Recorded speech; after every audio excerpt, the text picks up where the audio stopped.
on the Wado Radio Show. Of course, man, it's DJ Wado. It's the Wado Radio Show. It's more than music. It's ministry. And listen, man, I love to bring you guys new talent, new music, new artists. And we have two guys who kind of fit that bill, man, from Renaissance Movement Music, Legend, and Sinai. What's up, fellas? What's going on, man? Man, chilling. We got some of this 28 inches of snow has melted up here, so I'm in good shape now. That's good, man. And down here in Virginia, man, we get like a quarter of an inch, the whole city shuts down. I love it. Yeah, I've heard about that. I've heard about it. They shut down schools when the streets are still dry down here. Like this they think it's coming. Wow. I'm saying the kids gotta love that stuff, though. You know what I mean? That's crazy. But the parents don't. Not so much. Of course not, because somebody gotta stay home with the kids. Oh, that's crazy, man. What part of Virginia you guys from? My whole day out. From the Norfolk area, Hampton Road, Virginia Beach, that whole spot. I've always said that is like people.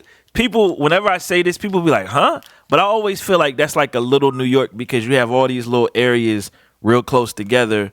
You know what I'm saying? And it's like they got their own distinct flavors, man. Yeah. You own it, bro. That's exactly how it is. Yeah. It's 7 cities together. Hampton Roads is 7 cities. The most famous of which is Virginia Beach and all. Everything that came from Virginia Beach and all that. Norfolk is like smack in the middle. That's where I live. Hampton, Newport News. That's on the peninsula side and all that. So yeah, we're on the south side, which is Norfolk, Virginia Beach, Portsmouth, Chesapeake, all that stuff. Sure. So, Legend, let me ask you this, man. How did Renaissance Movement Music? How did that whole situation come together? Because you guys aren't really a group. This is more of a label type situation, a family type deal, right?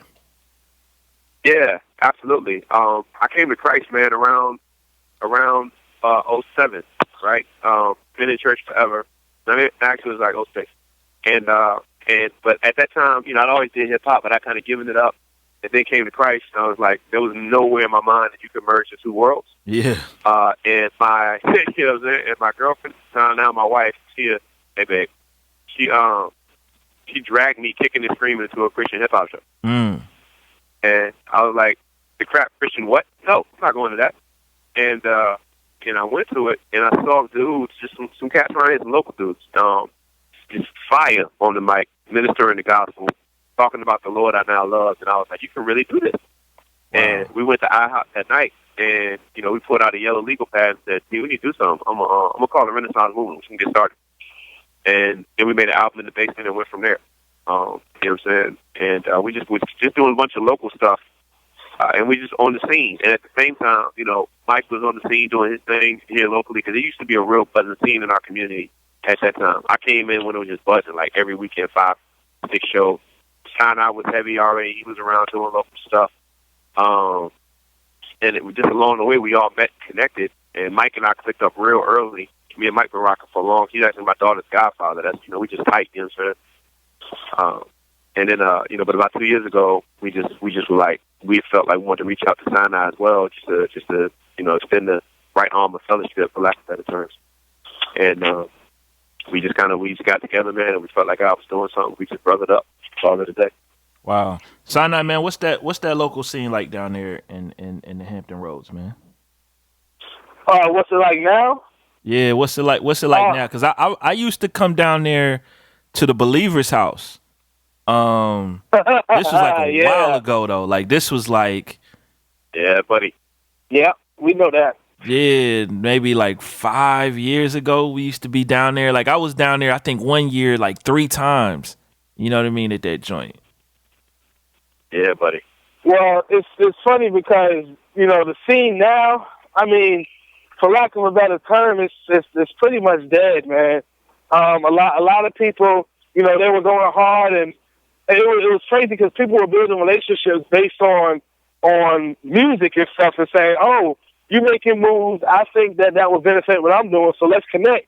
And then when stuff didn't pan out the way they thought, relationship was over, and that happened like all over. So the whole scene died because people were getting discouraged, people were getting hurt, people were being taken advantage of, and so it's to the point now where a lot of people that we were rocking with, like some of them not even walking with the Lord anymore. And it was all based on how they were treated when they were trying to do it for the Lord, not really understanding that it wasn't God that was doing that. It was the fact that He was using fallible people who weren't taught or discipled in how to cultivate the gift that they were trying to operate in. So the whole thing fell apart, man. And it's probably only like maybe one or two other artists outside of us that are still going really, really hard with it around this area. Wow. That's crazy, yeah, bro. Brother. The whole thing, the way I kind of put it in the terms, man, the whole thing kind of Hiroshima, bro. It was like, it just died off. And if I'm honest, man, there were a couple hands in the pot that were trying to do some things and make some things happen. And the motivation, I don't think were correct. And the moves weren't correct. And it killed the scene. For example, like you said, people used to always come through, right? Like it was always shows, right? And the shows, in my mind, while you don't have anything, you have to do something. You know what I'm saying? But when it all kind of died off, like we were like, man, well, Lord, our prayer is that one day we'll be able to start bringing shows back to our area. You know what I'm saying? And so by the time I actually went full time and left my job and started raising my money so that I could just focus on Renaissance full time. So by the middle of last year, we were at a point where we were able to start bringing some shows in. So we brought in like Eric Tumbo, we brought in KB and Christian Gray, and we brought in Uncomfortable to it. But it was like, but when I first reached out in 2014 to Paradigm, then WME, I started building a relationship with the guys there that were handling the Christian hip hop side. I was like, yo, tell me what I think. I think that our area has a black mark on it. I feel like people don't like Hampton Roads. And dude straight up told me, nah, none of my guys like coming to Hampton Roads. They don't like it. They know the show's gonna suck. They know it's not gonna be promoted well. They know it's really just a check. And I was like, dang, dog. You know what I'm saying? Like that's what we thought. But now we know. And it's not just the hip hop scene; it's the whole scene. Like it shows in general, it's PTM shows, everything kind of just started falling apart. So that's why we've been grinding, trying to get shows back here. We're actually bringing in Cannon next week when the record drops, when Lion Suits come out. So we're bringing him in for the show.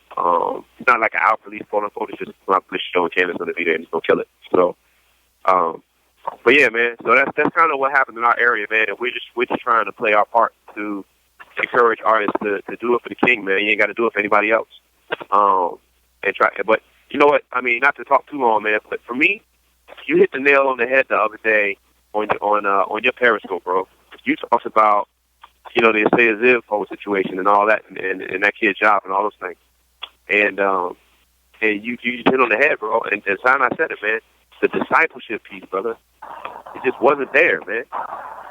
Dudes were gifted, so nobody really fathering them like that. And it just is what it is.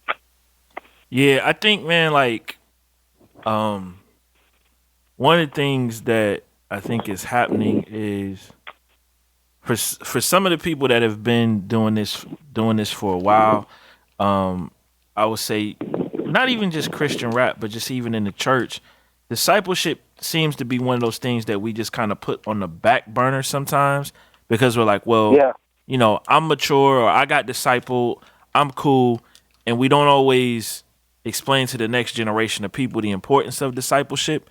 And so a lot of times, man, you have young people that are super talented, and not even just Christian rap, man. It could be artists, ministers, I always use Mace as an example. Like I felt like that was a guy that people gave a platform a little too early, and he probably hadn't been discipled yet, man. He hadn't been like really, really trained yet. And then it's like, you get out there before you're ready, and things don't go the way you think they should go because you don't necessarily operate with a godly mindset at that point, and the next thing you know, Catch is walking away from the faith. Yeah, I think a big part of that, man, is people finding their identity in what they're doing for God versus the God that they're doing it for. Yeah. And it's putting them in a bad position, man, because when you find your identity in something that is fleeting, it's something that's not guaranteed and not promised, then that if it doesn't pan out the way you think, then that's a blow to your ego. It's a blow to who you are. You know, so we make it a point, man, with us to hold each other accountable, make sure that we're finding our identity in the God that we're doing it for, and not try to find it in what we're doing for Him. Because you don't get God by doing works. You do works because God has offered Himself to us. Yeah, I was I don't know if you guys saw this Ronda Rousey thing the other day, where she was saying how she had thought about committing suicide after she lost to Holly Holmes. And remember, there was all those internet memes. Really? Yeah, bro. She was like, I considered committing suicide. And I was like, man, this is the classic example of someone who found their identity in something that could be easily taken away. And it's like, if you find your identity in that and then it gets taken away, then what happens? Yeah. What you left with? Yeah, but that's crazy. I didn't know that, man. Yeah, man. Yeah, that was so that was, I saw that. Yeah, she went on like one of them talk shows, man. You know, like one of them morning joints. Like, it wasn't like Regis and Michael, but it was something like the Today Show or one of them. And, you know, I think it was Ellen. Was it Ellen? Was it Ellen? I don't know. It might have been. I think it might have been Ellen. It might have been. I mean, I'm gonna try to Google that mug real quick. But yeah, man. You know, it's like I saw that because I was reading articles about it, and I was just like, man, this is not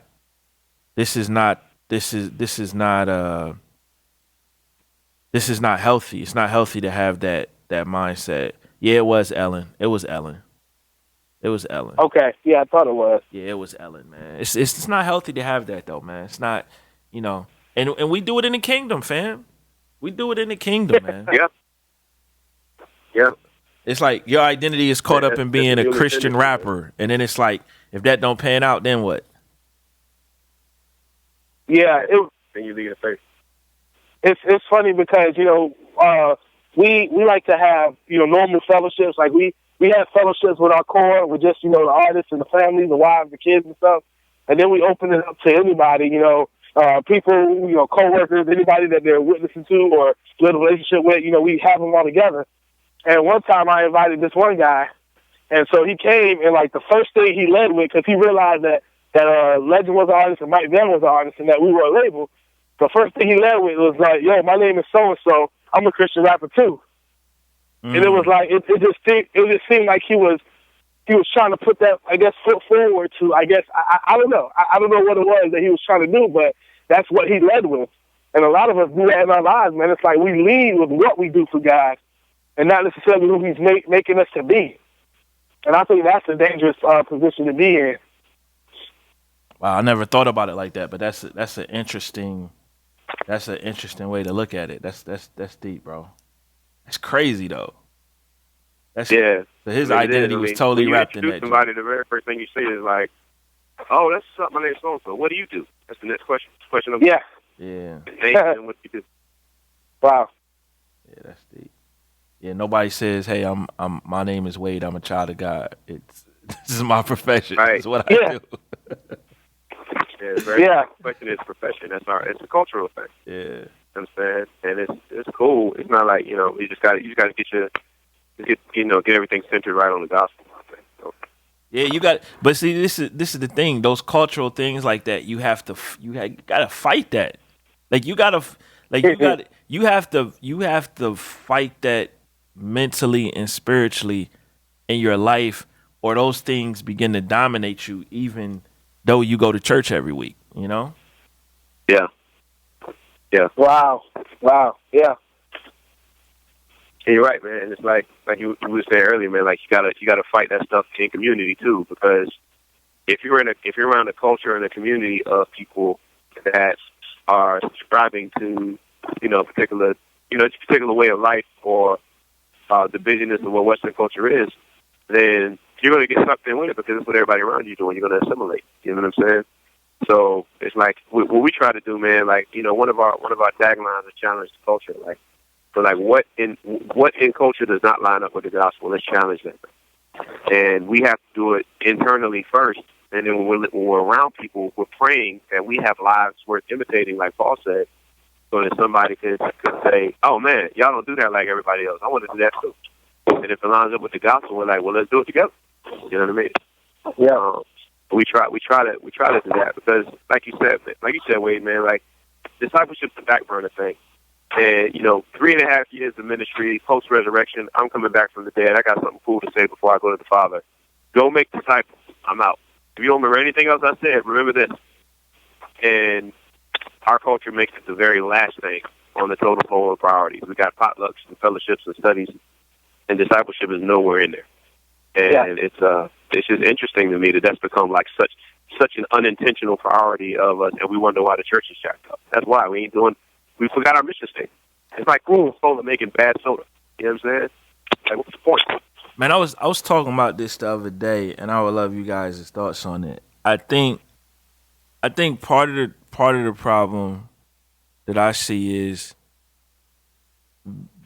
because we're so intent on it's almost like we almost view Christian rap, and even people that it is. I think it's even worse for people who don't even consider what they do to be Christian rap. You consider it to be something separate from the church, even though like we are the church. Like the church isn't just the physical building I go to. Like we all talk about we are the church, but it's like when these types of issues come up, like people were saying it on my Periscope the other day. Like, well, man, that's something the church needs to deal with. But it's like, but we are the church. Like, so we need to deal with it. Yeah. Yeah, bro, it's almost become a T-shirt. It's almost become like the church is the people, not the building, and it's a T-shirt. You know what I'm saying? It's kind of like the relationship, not religion. It's a T-shirt now, but nobody really lives it out at all. You know what I'm saying? And like we don't really get it that like you said, the church needs to deal with it. All right, man, so go handle it. So like, what can I support you? Can I pray for you? Can I joke? Can I lock arms? What do we need to do? Because we still at our core have accepted the cultural definition of church, which is buildings in the 501c3 and the membership. Well, we accepted that as the church. You know what I'm saying? Well, and you even heard politicians say, well, this is the business community's job. This is the small community's job. This is the church's job in the community and to encourage and provide food and encouragement. And I'm like, that's not the church's job. That's a part of it. It falls under a bigger framework than what we are. But we still just think it's the buildings in that one institution and the people on staff and a couple of volunteers. That's the church. Yeah, we think it's the people that's actually either serving or working in the church. Yeah, that's good, man. Right, bro. That's good. I think that comes from a lot of the leadership, man. Because if you think about different church cultures, man, a lot of the leaders don't teach, I'll say, quote unquote, their flock, how vital they are to the building of the kingdom. Because they're basically, the culture of the church is teaching them that everything in the church, the decisions and the money being spent and all that stuff, hinges on the pastor. And so when it comes to different cultural things and different situations like that, the people are looking at it like, well, no, that's not my job. I'm just here to get a good word and to worship. That's the pastor's job. He's supposed to orchestrate that. And so everybody's putting that stuff on the leadership because I believe part of that is because the leadership is putting everything on themselves. Everything hinges on them. And it's different church cultures, man, different church cultures. But there's one in particular, man. I hate to say it, but a lot of black church culture. I say a lot, not all. A lot of black church, and I know I'm probably going to get stoned for this, but a lot of black church culture hinges on that. It's like they basically treat ministry like a hierarchy. It's like you graduate to be an apostle. Right. You graduate to be an apostle. It's like the Bible says all of those things are on the same level. It's just different callings. But we're the ones that made it a hierarchy, and it's like everything hinges on the leadership. So people don't know how vital they are. Hey, bro, could you wait till the album come out before you start getting us in trouble, please? My bad. I mean, at least let the first week happen. Geez. Let the first week happen, right? Hey, so my bad. let me ask you guys this, man. Just kind of going back to like, you guys, the local scene and all that. Like, I see in a lot of different cases, even locally here, like especially like you look at New York. One of the things that I've always said has held a lot of successful artists from coming out of our city is the ones that are here don't work together. You know what I'm saying? Like, Yeah, bro. Yep. it's like dudes have been like it's dudes been doing Christian rap like years, and it's like their ministry hasn't progressed past a certain level, and it's like dudes don't work together, and they almost in New York, it's almost like a King of New York mentality. Like, I want to be the guy, from New I want York. to be Christian Biggie. Yeah. You know what I'm saying? And so I think my question for you guys is, hearing you guys talk about your story, it was like, yo, I was doing my thing, he was doing his, Mike was doing his, and then boom, like, you know what I'm saying? Like, you guys are willing to come together to do something that will probably turn out to be bigger than what you guys were already doing as individuals. And Sinai, for you, man, like, what made y'all come together and do that? Like, what, how did that light bulb go on for y'all? Like, man, this just makes sense to do this together than trying to do this separately. Well, it was funny, man, because like Legend said, this hip hop scene was crazy around here, and I was, making a little noise around this area. Not much, but made a little bit. And so one day I came home, and Legend and Mike was standing outside my window, man. knocking on it. Stalking you. They That's said, stalking right there. We need you. That's fake stalking, right? They're like, we need you, bro. We need you. So, right? So I'm Humility is key around here, bro. So I'm looking at these guys like, yo, what y'all do? And so, I decided to take them under my wing and disciple them a little bit. No, I'm just no, but yo, he going in right now, yo. No, but no chill, no zero chill. But it was funny because we were all fans of each other. We were all doing the same work, man. And Legend had he can speak more on this, but him and Mike kind of felt God pressed on their heart to invite me in. But the funny thing is, it wasn't just inviting me in for us to do music because I had bars. It was like, look, bro, we're fans of your stuff. We know you got bars, but we just want to build a relationship with you first. And so it was like, cool. Because previous to that, I built relationships, but people were always, well, what can you do for me? Okay, you got bars, let's build. You got bars, let's build. Okay, now you're not rapping right now? Okay, then I'm going to have to go on to the next one. Relationships fall apart. So him inviting me into a relationship really meant a lot. So we were kind of going on like parallel paths, and then God kind of just merged them together. And it was just amazing how it did it, because it seems like that we all have the same heart for ministry, man, the same heart for God, and it's just like everything was cohesive. And we realized that if my goals and my mission statement, quote unquote, was different from theirs, if we would have joined without having built relationships, then there would have been some conflict, because they would have felt like they're called to one thing, I would have felt like I'm called to the other, and now we got conflict because now we have to figure out, well, what are we going to pursue now? And so it was just amazing how God brought our stuff together, and we already had the same heart towards ministry and what God was calling us to do. Wow. And you guys don't go to the same church or any of that stuff, huh? Legend and I go to the same church now, but that's as of maybe a year and a half ago. Wow. So yeah, we weren't going to the same church when they approached me. And Mike, he goes to a different church, in the Chesapeake area, and has been there for a while. So I didn't really join Legend's church until we connected, and I was looking for somewhere to go. Man, that's good. Yeah, and I used to go to Mike's church back in the day. Matter of fact, I got lunch with his pastor next week. He actually baptized me as an adult. You know what I'm saying? So like, all of our churches are connected with friends.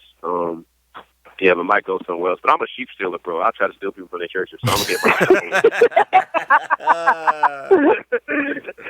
my boy said sheep stealer, dog. That's what I do for a living. sheep stealer.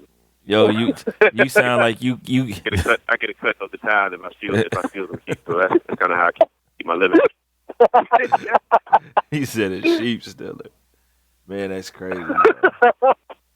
That's crazy.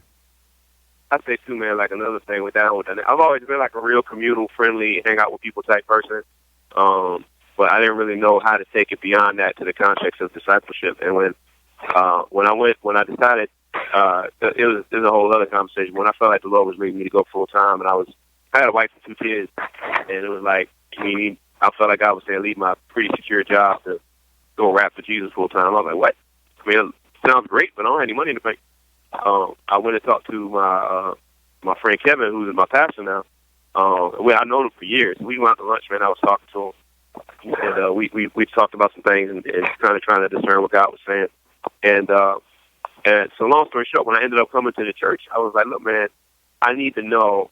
Can you please show me what intentional discipleship looks like? Like, what does that look like versus accidental discipleship? Because I feel like most of the time it's this whole just come and listen to fantastic sermons. I mean, fantastic sermons. I got dudes that have discipled me from afar, so I'm not taking anything away from that. But at the same time, I didn't see a process in most churches like this is our plan for discipleship. So it's kind of like a by osmosis thing. Hang around, it'll happen. So, Kevin kind of started walking me through some things that the church was trying. He was like, look, we don't have to go ticket. This isn't, exactly. But this is just kind of what's working for us, and let's walk it out. And just seeing the mindset of it, I started adopting that in Renaissance, and it really impacted the way that me and Mike approached China. And how we came at them. You know what I'm saying?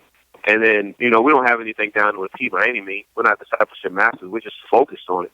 And we're like, how do we impact other artists in our area that same way? Like, how can we, to your original point, the long-term goal is to make Renaissance a platform that gives other artists an opportunity to launch off of to make a splash in the culture. But the background of all of that is discipling people to be kingdom-minded, kingdom artists, you know what I'm saying? And where the focus is really on the gospel and the greater good, but still handling your business and taking care of yourself. Because most people think ministry means no business, and most people think business means no ministry, and I don't see a sacred secular divide for those things. I think both are holy. And you know what I mean? So I want to be able to help develop and train artists from a family perspective to do that, man. When I'm long gone, I want that to still be going on.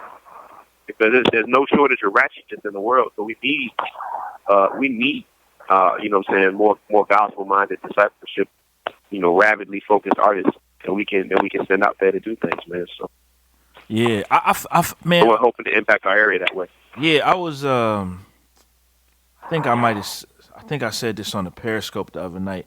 I think part of it is, man. I actually think a lot of artists have been disciple people, but I think because we don't really talk about it much anymore. The really, really young cats, like teenagers, early 20s, they don't really always understand the importance of it because we don't talk about it. Yeah. So it's like, and then too, I mean, let's be honest, man, most churches don't really do discipleship well. Yeah, true. Like, I hate to say that, but it's the truth. It's like, so I don't know, man. Yeah. No, you're right, man. I mean, I was listening to you talk about it the other day. Like, I was driving in my car listening to it. And I'm over here like, I wish I could tweet something, but I'm driving. You were killing it, man. And I'm like, one of the main things, Kevin was showing me was like, look, man, like, what did Jesus do? Like, the most famous thing Jesus is for, even if you don't like him, is Jesus and the 12 disciples. Everybody knows he had 12 disciples. Yep. So what did they do for 3.5 years? Oh, well, they sat down for an 8-week class, and that was a discipleship class. No, that never happened. You know what I'm saying? Like, 3.5 years, he shared his life with these people. They did everything together. They lived life together. They suffered together. They laughed together. They fed people together. They ran from the Pharisees. They ran from the cops together. I mean, whatever you want to play. I mean, they did everything together for 3.5 years, and that was discipleship. You know what I'm saying? Of course, there was theology and teaching in that, but it was in the context of you have my life, and I have yours. Yeah, but here's the thing. I even feel like the the theology and teaching, a part of that was in there because that was Jesus's gift. And most, I mean, he That taught part of that was in there. Yeah, like that was like the theology part was in there because that like Jesus was a Absolutely. teacher. Like that's you know what I'm saying? Like Absolutely. that's what he did. Like I feel like some people, I guess what I'm trying to say is some people get Yeah, I hope intimidated. I didn't say it. I hope I didn't say that wasn't the case. I definitely meant to say that the theology and teaching was a part of it. Okay, nah. What I was saying though is it was in there, but I think some people get intimidated by discipleship because they're like, yo, if I can't teach, I can't disciple nobody. You know what I'm saying? And it's like Right. the main thing with the discipleship is doing life with somebody. Like you ain't gotta be John Right. Piper out here. You ain't gotta be TD Jakes out here. Like you Yeah. know, to disciple somebody. Yeah, that did. John Piper's vocabulary. If that was the case, well, I'd be failing. That dude knows words that don't even exist yet. I'm like, he's just writing the next West Coast edition. That's all. And the hand movements too. You gotta have the hand movements. You gotta have the hand movements. Yeah. You gotta have John Piper's that dude, though, man. Yeah, you gotta have the hand movements with it, man. So that's good. So listen, man. The project is out next Friday, right? yes, sir.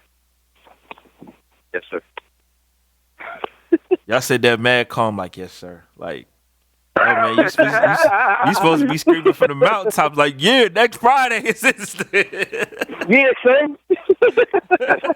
That's our false humility coming out. That's the false humility right there. Yeah. All right, let me do it. Yeah, man, come out 26, brother. We own it, man. Let me game. Maybe that's more appropriate. Nah, man, yeah. Man. It comes out to 26, man. I'm like, I've never been more excited about it. You know, we fit the bill of the guys that have been doing it for a while. Yep. You know what I'm saying? I can say that I haven't taken the business seriously until 2 years ago, whether you call it time or ignorance or whatever. But when I went full time, I was like, I'm going all in. This is sink or swim. And my wife was behind me, and we did that. And so, yeah, I consider this in many ways. I can't consider it my first album with integrity, but in many ways, our first major joint. And I'm super excited about it, brother. We put, I don't know, son, I keep saying 7 months, but it's probably more than that of, you know, blood, sweat, and tears in that. We had the Ain't Worried video done in March, bro. We just couldn't put it out yet. Yeah. That's more than 7 months, bro. That's almost a year. Yeah. Oh, yeah, you're right. Well, math was not my thing in school, brother. English and lunch were great, but math I was struggling. English and lunch. Wow.